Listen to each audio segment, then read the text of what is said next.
How do we bring this rug back to life?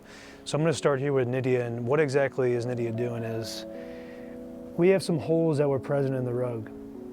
So what we have to do is we have to recreate the foundation, the warp and weft of the piece. So here she's just sewing in some foundational yarns, and what will happen after that is they'll start taking wool to match it and physically reweaving it into that area.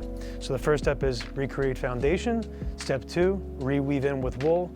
And if we have time today, we'll take a look at what it looks like when we shear that wool down to make it a cut pile like this. So here we have a pretty large hole. So we could do this a few different ways. We can reweave the foundation like Nydia's been doing, or we have access to a number of older serapes or older harizas that have a very similar motif.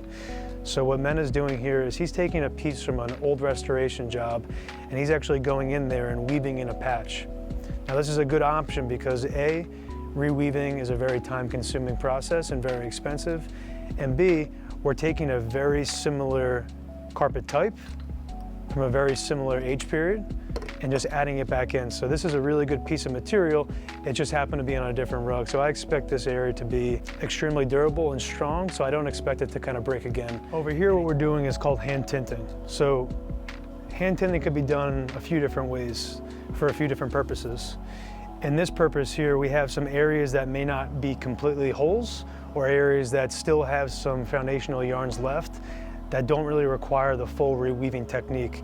So what Leslie's doing here is she's hand mixing dyes that match the color of the wool, and she's actually going to go in there and just touch up all the bare areas. So once again, areas that are not completely shot, areas that still have some wool left that she can add dye in, and the idea here is cosmetically it's going to look like it's been restored and it'll match similar to what she's doing over here, just without the reweaving involved. I think one thing we always want to keep in mind when we're restoring older pieces like this, and we probably expect this rug to be made in the 1880s or 1890s, is part of the beauty of this is the imperfections that come with handmade goods.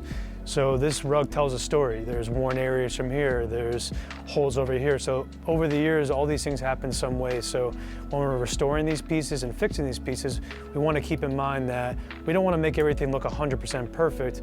We want to kind of keep the integrity of the piece, while also keeping in mind that the customer itself wants to make sure that the areas that we do fix don't continue to break or break down or unravel any further.